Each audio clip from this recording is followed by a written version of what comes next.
for anybody who isn't here, so that they can catch up. And we thought we'd start by Lisa really telling us where we've all got to and what the current state of the document is and so on, and then maybe we can discuss from there. So over to you, Lisa. Yes. So for the first couple of discussions, we had a kind of working document that Dennis started, where we were kind of brainstorming the sort of key challenges that we felt existed on the sort of modular policy interface, including both challenges that we thought could be fixed and those that were a little more difficult. And then 2 weeks ago, a few of us kind of individually jotted down those that we felt were sort of the most important, so kind of top 10 challenges, and then I sort of, I guess, combined all the lists to kind of see what were common themes, sort of, I guess, to reduce the list in total, basically. So there's a file on the Dropbox, Excel file, which is just our lists combined, sort of grouped into kind of common themes. It's not in any order at the moment, but we have just been sort of going through and discussing, is there anything we want to add? All I've changed from last week, I've just added in a couple of the key comments. I do have full notes from last week, so I'll add in the other things that we discussed that I missed. But generally everything is there, the kind of key ideas that we talked about and everyone's lists. I think it's going to be, I'm proposing a sort of shorter session today where we just finish off the list. So we had 2 or 3 items left that we didn't talk about. And then it would be good to maybe think of some kind of rough order that we want these key challenges in, so that people can, over Christmas, have a think about which topic they think they might like to write a paragraph or so about. We can sort of group people up. But if we could get the document in a position that we can divvy out the challenges, that would be good. So hopefully not too much to do today. One thing we should well, two things that occurred to me while you were talking. One is that in this document, in the tally column, the numbers are just numbers of people who sent in comments under that sort of general heading. So yeah, good point. Yeah, that's sort of obsolete now because other people have contributed since. So you can kind of ignore the tally comment. Right.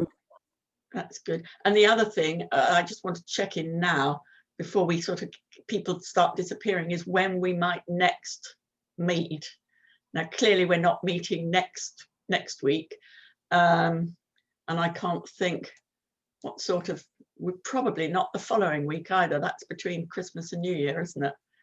So I guess it'll be the week after New Year, the week starting, I think, something like the 3rd of January. Is that I don't know what a Monday is, but Monday the 4th. Is it? Okay, well, it will be that week, I think, then. I mean, and we'll send round a bulletin before then to sort of clarify that. But does that work for this group to regroup again after New Year? Yeah, that's fine for me. That's good. Yeah. Okay. Well, we'll do that. Sorry, Lisa. Now having sorted housekeeping, please carry on. That's a good idea. Yeah. So the next meeting will be on the 5th then. So 3 weeks. Yeah. Yeah. I can pop that in the email as well. Yes. So on the Dropbox is a new version of the policy list combined, but I've just added in just 3, I think, comments that we had last week. Didn't add any new categories or anything like that.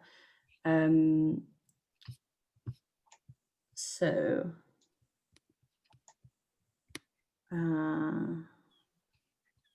if you can all scroll to the bottom, the 2 sort of key themes that we didn't discuss are modeler specific challenges and taking action.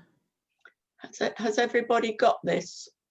Can everybody see it, or do you want me to share a screen or something? I've just reloaded it. I just deleted my copy and reloaded it because it seems to be the version done at 10.02 that we should be looking at. that right? Well, it's the Yes, one that's sorry. dated today. Yeah, it's policy lists combined Yes, sorry. today at 10:02. So can everybody see that? Yeah, I've got it. Great. Okay. Format here is, well, if we start with modular specific challenges, if you just want to take a read through these are just kind of general comments that people made as they were sort of describing what they felt. So if you just want to take a minute to read through those comments, and if there's anything that you think is missing or should be changed, then please chip in.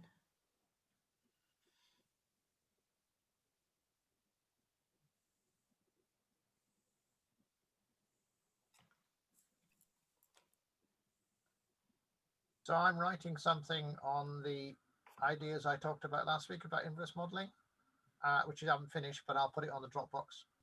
Ah, fantastic. Explaining Thank you. in detail what I meant. So Yeah, that point was really interesting. Please do. what was that on, Peter? So the idea of treating the policy as an inverse model, so you sort of know where you want to get to, so you don't want to overwhelm hospitals, but how you get there, instead of running a few scenarios, you actually run backwards from not. Oh, that's it. Yes, sure. No, okay, I remember that. Yes, thanks. Yeah, so I'm writing that up and I put some equations in, and then it should be time. That's great. Thank you. Sorry, yeah, I didn't really expand. I think I just wrote inverse models. Yeah. That's fine. I think inverse models is great. That's a perfect way to put it.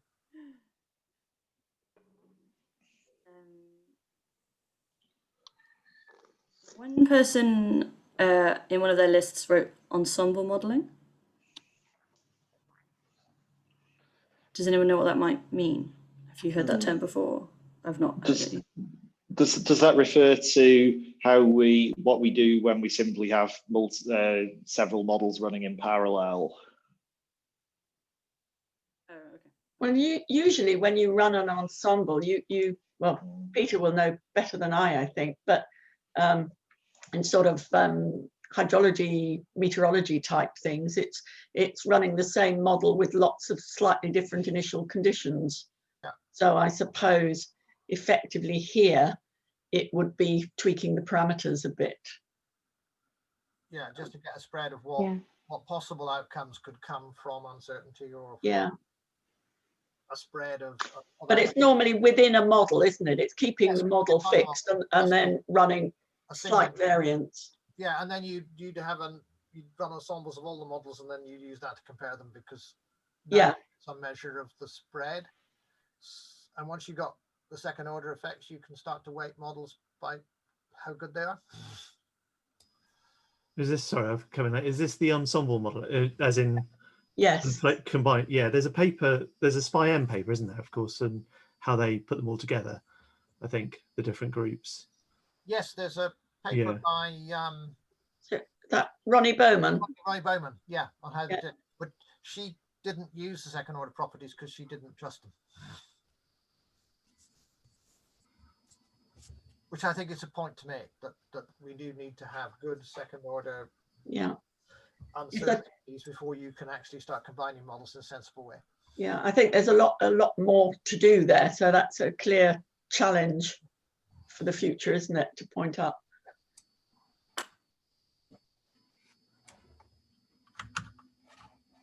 That's great. Thank you. Yeah, that clarifies.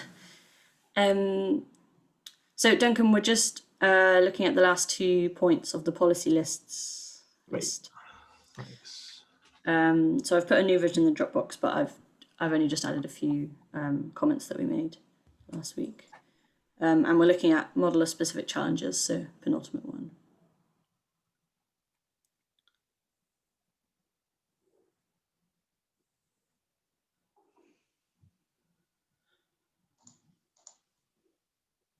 I think this is quite a complete list. I don't know if some of these want to move to a different challenge, or if we want a different title. I felt this was rather a large group of a range of different things. Yeah, I feel there must be some way of making It's making more of a story out of this lot. Structuring uncut.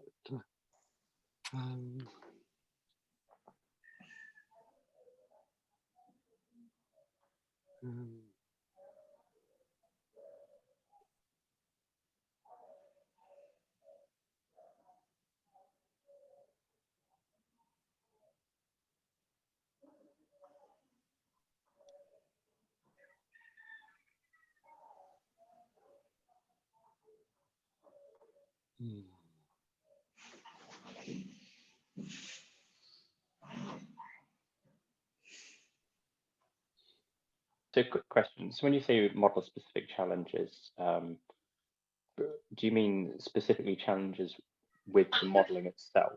As opposed to, I know you've got a challenge about communication. So it's a challenge to how one can communicate one's modeling results, and that's a challenge that's specific to modelers. But do you mean specifically challenges about doing the modeling as opposed to, say, how one communicates? That's a good point. Maybe I should change that. I was just sort of grouping everything that felt like more of a technical, model challenge. Yeah, so maybe we should change that to modeling specific challenges. Yeah, or maybe technical modeling challenges. Yes, that would be better. Yeah. Sure. Yeah, I didn't want to be pedantic. I just wanted to check that I was on the right page. No, that's a good idea. I was messing around with the title of this one quite a lot. I couldn't decide what to group it as. One way to split it up would be to have general modeling challenges and specific pandemic modeling challenges. Because a lot of these are across using modeling for policy everywhere, but some of them are very specific to modeling epidemics. Yeah, that's a nice idea. I suppose, as I've commented, my sort of first thought is there is all this stuff already, the Aquabook for, policy models for government. So in theory, all this stuff is covered. But in practice, it obviously isn't. So, no, sort of validation of models, essentially. More general models.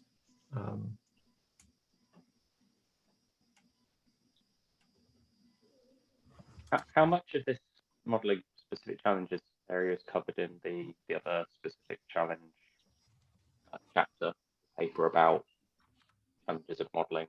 I thought that one was mainly about technical issues of modeling. And I can appreciate there might be a slightly more nuanced technical challenges of modeling as they apply to policy. Or is this going, if you're just doing technical challenges of modeling, then obviously that could spiral into what that other chapter is doing, right? As always, it's difficult, isn't it, to decide where the boundaries come. I would have guessed that what we want, I mean, there would be an overlap. So for instance, all the stuff about comparing and combining models is a sort of technical challenge in the modeling paper as an obvious thing. But I think we also ought to say something about it here, because it's really important in terms of policy that it's something that needs to be understood. So perhaps we mightn't go into as much detail about how, the details of the technical challenge in doing it, but at least say that it is a technical challenge for the modelers to actually address this and why it's important. But it's just a thought. And it's also a communication of that. I mean, all models are wrong, especially all the models that politicians don't like. So it's that sort of, because it's very difficult to communicate that we're taking this sort of ensemble view where it doesn't come from a model. And I think, the challenge is communicating the variance, and so I think it's a sort of, communication thing rather than a technical thing as well.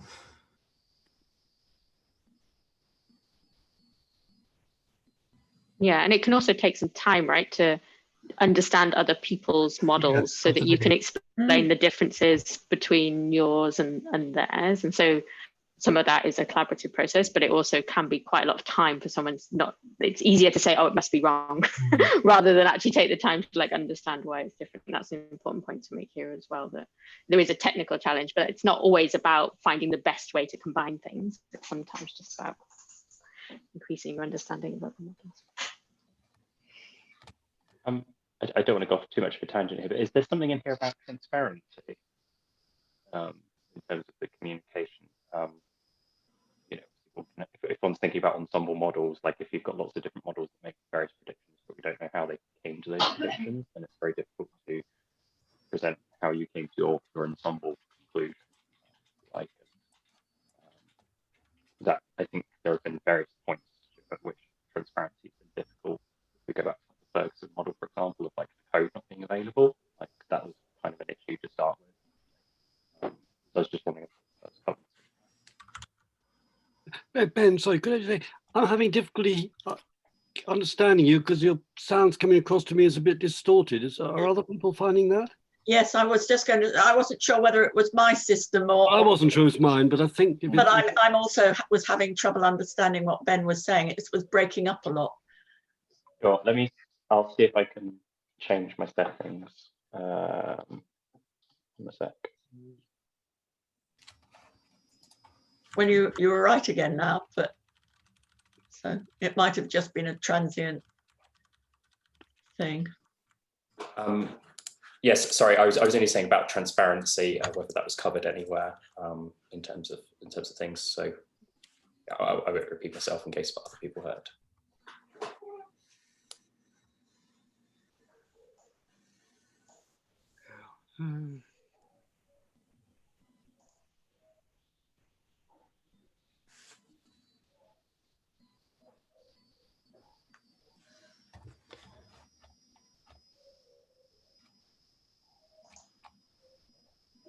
Well, I suppose that's a point that is relevant to this first thing about how to deal with disagreements. I mean, one shouldn't really have disagreements ideally, but you know, it's a question of people understanding the assumptions that are being made. And so transparency would go a long way to address that first point. I think that's absolutely right. I mean, I think there's think through quite a lot of in a whole lot of different places. It is all to do with uncertainty and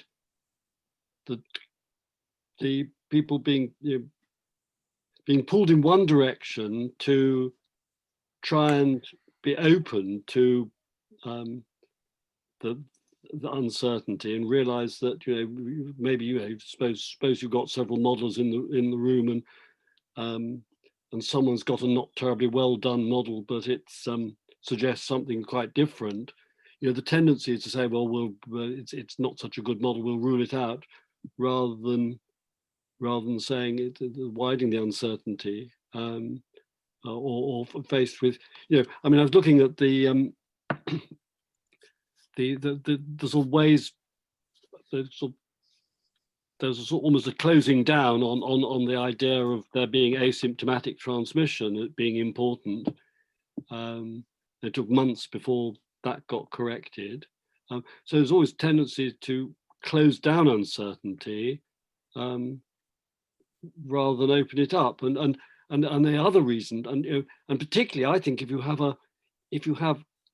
more than one step, and certainly if you have a lot of steps in the modeler politician chain, people playing that game, each group of people wants to give an impression of greater certainty because they want to influence. You have this feeling if there's a range of possibilities, and you might be thinking, well, if I admit that actually this thing's very uncertain, the government will just stick a pin in where they want to take it. I want to give effective advice, so I'm going to have to pretend I'm more certain than I am. So it's so I mean, I think that the theoretical things, ideas about uncertainty and the and getting and so so I'm rambling a bit there, but I think one other thing, I mean, what transparency would allow things like expert predictive judgment to come into play. You know, if it's in the public domain that there are several that really we don't know much about this new pandemic, that you know, the consensus is it's much like pandemic flu, but there's some evidence of a slightly dodgy nature, not generally yet accepted, that it might be different, then actually having your expert judges there to cry an alarm, really, because a government's tendency in that situation is going to be to try and pick the one mainstream estimate and go with that. Yeah. Have your experts saying, well, actually, there's a 30% chance this is going to be worse than the 2020 COVID pandemic was. Stops them closing things down in that way. Yeah, I think Dennis. I think within that, they're actually within what Dennis has just said. I think there are two very important, very general points. One is simply how, one which I think we've discussed before, of how we integrate what someone might call a proper consideration of uncertainty into decision support processes in government. The other is about the use of expert judgment. And I mean, speaking from experience, primarily in energy policy, where this effect is a bit extreme, then the idea of subjective judgment is regarded as fundamentally bad. And therefore, you always get to the stage where Bayes is banned. But I think I mean, generally, I think it gets a bit extreme in that area of policy. But I'm not sure whether there's a more general matter of people feeling somewhat uncomfortable with the idea of expert judgment being used in this way. But I think one of the important points is that there are various circumstances where, in a sense, that's all you've got. But I think there's also another point, which is, as well as expert judgment, there are who are the experts in terms of, you know, obviously the latest stuff with the Gupta model, right? It's a model going up to government, and, you know, basically avoiding the whole SAGE process and just being presented to policymakers. You know, because essentially, and maybe it is more true in energy policy, where people have vested interests and therefore can throw resources at getting models that convey a particular result. And I think, you know, we're starting to see that here. And probably the next pandemic, you'll see probably even more people investing in models that tell a story that wants to be told.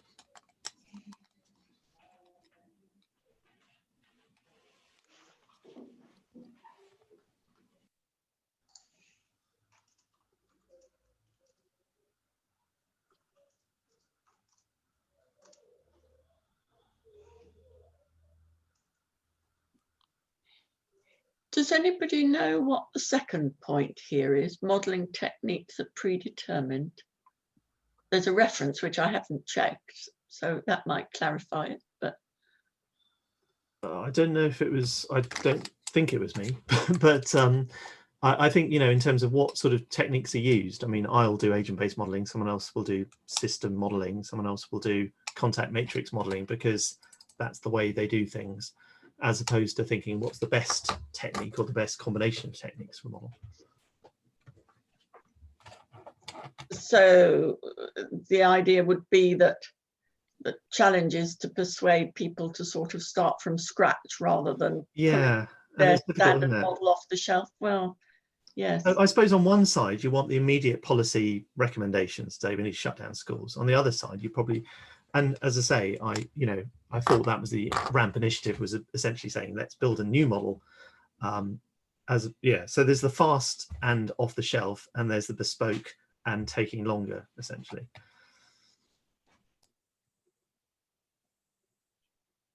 Is there also a case for diversity of models, that if diverse model types give you the similar answer, you somehow get more confidence, because it's not it's not in the model structure, because the model structures are different, and And I think that's, you know, if I was setting policy, I would like to see a diverse set of models rather than just SEIR models or just agent-based models. But having that diversity that agree. If they don't agree, I want to know why they don't agree.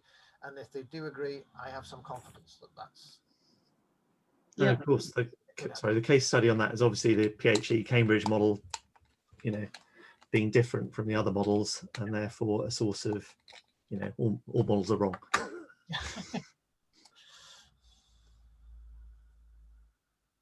Duncan, is the reference there yours? And I don't think. Yeah, it is Duncan. It is Oh, yours. sorry. Oh, yeah. No, you're not going to be allowed. You're not off the hook. There we are. Seems to be yours about spatial risk analysis. Oh, yeah. Sorry, that was sorry. I wondered if you could possibly give us a declassified copy in our Dropbox. Yes, I'll upload it now. It's not going to be accessible to everyone. Yeah. Sorry, it was basically. Oh, you did put a second link. Did I? Okay. This is terrible. Website. I've got it here if you want. Okay. Yeah.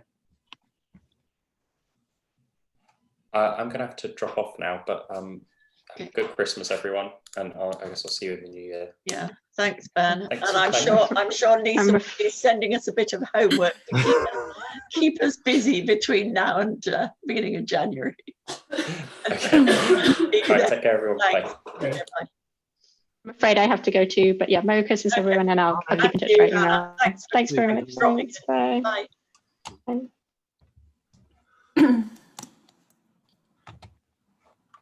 So this, Duncan, this is the second link you gave, which I think is the same document. I think you can just download it. I mean, it's really just kind of saying different techniques, essentially, and they're all the same.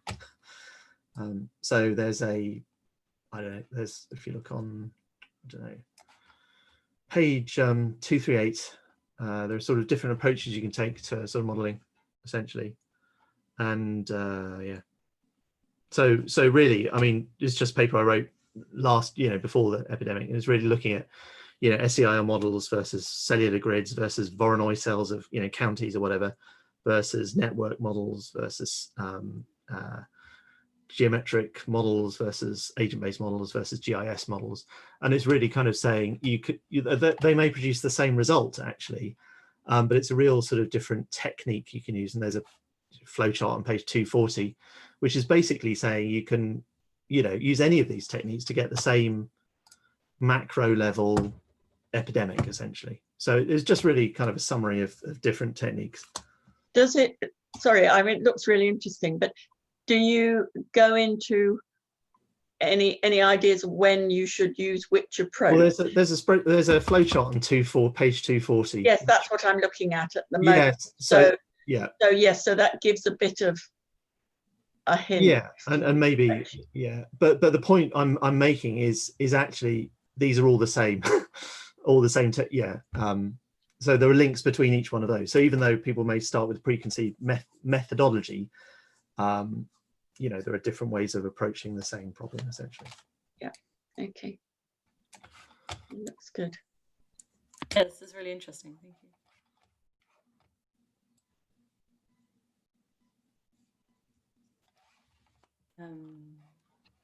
Okay, so that was your point about predetermined modeling techniques. Anything else we want to add on this challenge group? I think this covers a good amount of things. Okay, should we move on to the last one? So taking action. This is just the name I've given it. So this is just a kind of point that a lot of these challenges we kind of already knew about. So preparedness and communication and such forth. And many of the things mentioned in the 2015 Isaac Newton paper. So like many of the challenges were already known. So why didn't we do anything about it, and what will make actors do things in the future? It's kind of what I'm getting at with this group. Yeah. And that's the real challenge, right? I think. Because, you know, in terms of how, I don't know, politicians rather than policymakers have done this, the modelers have been a useful shield, essentially, human shields, right? In terms of their decisions, following the science, all that sort of thing. But that, sorry? Taking action, I mean, it seems, just thinking that, I mean, I'm assuming that insofar as the recommendations of Cygnus were followed up at all, they tended to be like followed up by suggesting something should be incorporated in a Department of Health budget. And then the next time someone reconsidered that budget, they decided that there was something else they'd rather spend money on sooner, and they pushed that down the priorities and so on. So I think if you're to take pandemics seriously, you need some kind of outside pressure. I mean, you know, like we used to have within the EU, and I suppose like might exist at, I suppose WHO would perhaps be the best hope that so this might be a very general point, which which is, well, I suppose, which is that effective action against a pandemic really does require international cooperation. And one of the things international cooperation can do is to sort of set standards where governments have to keep looking at, are we doing our bit as part of this international collaboration? So, and I think that's the good... and there must be lots of different ways you can sort of enshrine that internationally, but well, certainly in terms of surveillance, I mean, that's sort of an area. In other words, you get governments to sign up, even if you get governments to sign up something quite modest, then at least it keeps them, there's considerable pressure on them to keep doing that minimum, not to let it fall out of their budget. But something probably went wrong this time around, in that we were very prepared for this pandemic. In terms of all the indices of how well governments are, we came out fairly near the top. So, yeah, I suppose, are those metrics correct? Maybe not. Well, yeah.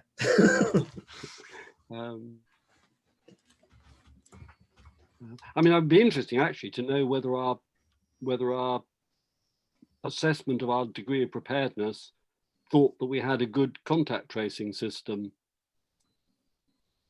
because plainly we didn't. But I can quite imagine that a government assessment of whether we had a good contact tracing system might have managed to convince itself that we did. I'm not quite sure, I mean, regardless of the details of how contact tracing has actually worked out in 2020, and obviously if it had been a different disease, the kind of contact tracing you wanted might have been rather different. But I assume that, yeah. I think WHO has a couple of publications on what they thought. So there's I'm just looking at I'll put it in the chat. I don't know if it's the best reference, but it's just one I sort of came across here. Yeah.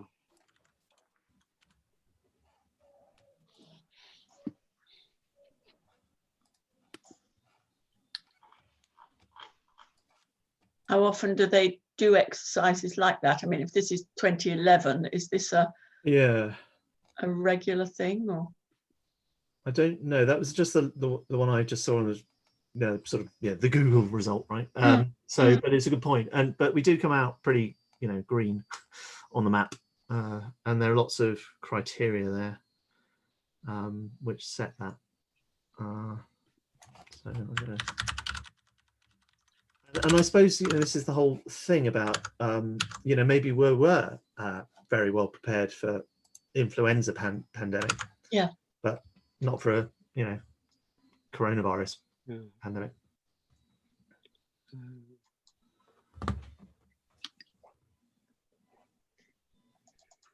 Yeah, so I suppose the single biggest difference, probably the single biggest difference is that we've come up with a pandemic where non-pharmaceutical interventions are being deployed in a major way. I mean, with very varying levels of success.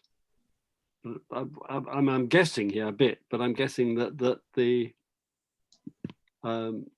as preparedness for pandemic flu wasn't thinking that you would actually try and stop it.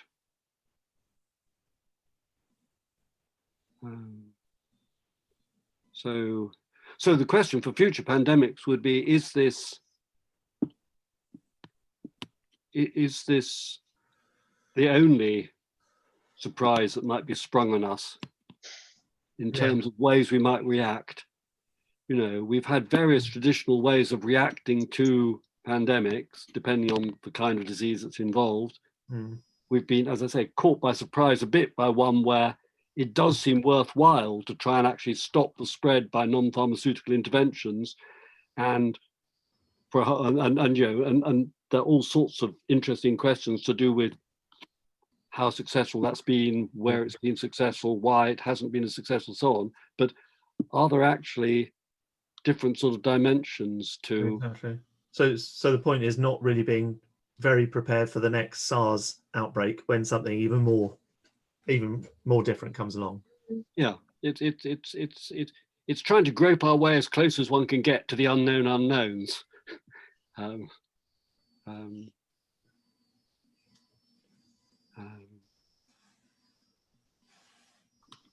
So does that help with our discussion of the taking action, learning from the exercises?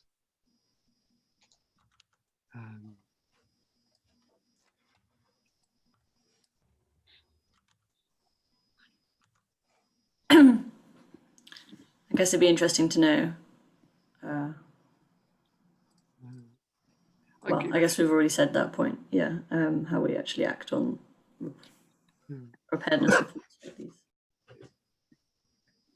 Well, something must be to do with memory, mustn't it? I mean, you know, well, there's always, of course, the short-term government memory and all the rest of it. But just while things are fresh in everybody's mind about how awful it can be and the sort of seriousness of things, then people are more disposed to keep these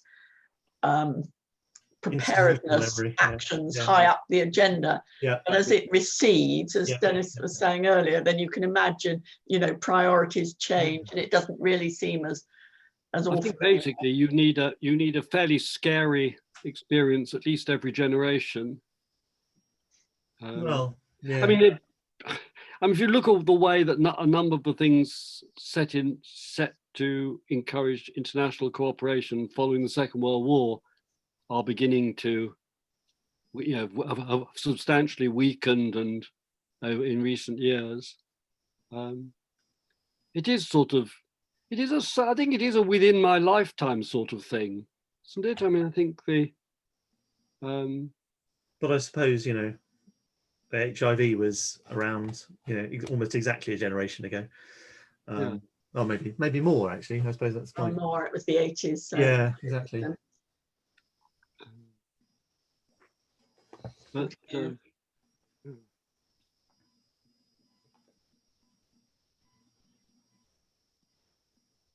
I think the difference there was that it never really felt as if it was as liable to, you know, the proportion of the population at risk, at least in the West, never really felt as if, you know, everybody was at risk in the way that perhaps they are from. And similarly, you could say with a lot of the neglected diseases that, yeah, they have huge impact, but they have huge impact in other countries, taking it from the point of view of entitled rich countries like ours. And so we don't do as much about them as we should. So, I mean, it is when things attack, you know, your family, your friends, and so on, that things become real in a way which they're not if they're at the other side of the world.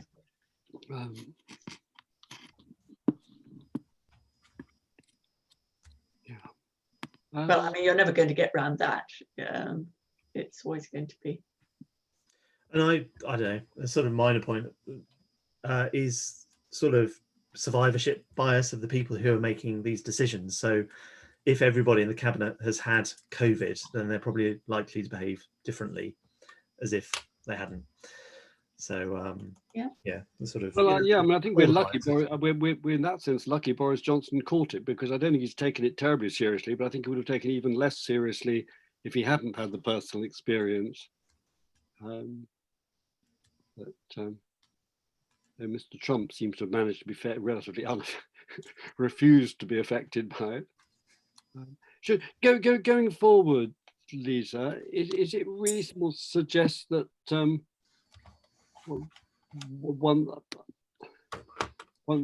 one orders starts off by, I would start by sort of picking the things that correspond to successive stages. So I would sort of start off with, surveillance, followed by, reacting to things when they occur, and I think discuss the sort of modeling and data things after that. I mean, we might, if we try and do that, we might decide it's the wrong order and we want to swap them, but that would be my instinct, is that you Yes, I agree. Yeah, I think your initial document with the preparedness, detection, response, recovery sort of order of a pandemic was a good way to do it. Yeah. And if you're thinking of a challenges paper, then if you put in that order, then if you've got an introduction, the introduction can tie the things together, so that it's if you're putting if from one point of view you're putting the cart before the horse, the introduction can point out that there's a horse further on in the to be found in the paper. But then we also mentioned that we might like to have this sort of long-term thinking and preparedness could also go at the end as a kind of reflection of what we've learned, which is what Valerie said last week. Yeah, I think it is going to be a paper that wants a little discussion at the end as to, yeah. Okay. So maybe an introduction would be like a little bit of a story, whereas the discussion would be trying to pull things together for the future.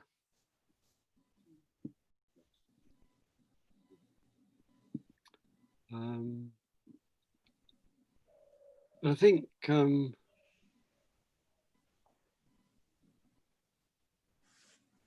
if we imagine a structure, an ordering roughly like that, we could maybe each do our little bits that, whatever interests or we feel we have some expertise in, as challenges that might fit into that, and we can keep in touch through the usual electronic means if we I mean, it'd be good to see a few people popping things in the Dropbox or Slack or wherever has over the Christmas period. It may remind one to do something oneself. Yeah. So why don't I want to reorder that a bit? Yeah, in light of reorder discussion and give us a sort of framework. Yeah, I'll send out an order. And give us a framework which we can leave alone as a background document, and we can write things separately that develop bits of this. Does that sound? Yes, that was what I was going to suggest. So yeah. So I'll add in a couple of the things we've mentioned today. Well, it is happily recording, so if you need to refer back, it should all be there somewhere. Thank you. Yes, and then I'll reorder and send it out and invite people to sort of choose one or two that they think is interesting to kind of think or maybe write about, or team up with someone else and have a think about. Yeah. Sounds good. So should we leave it there for the year?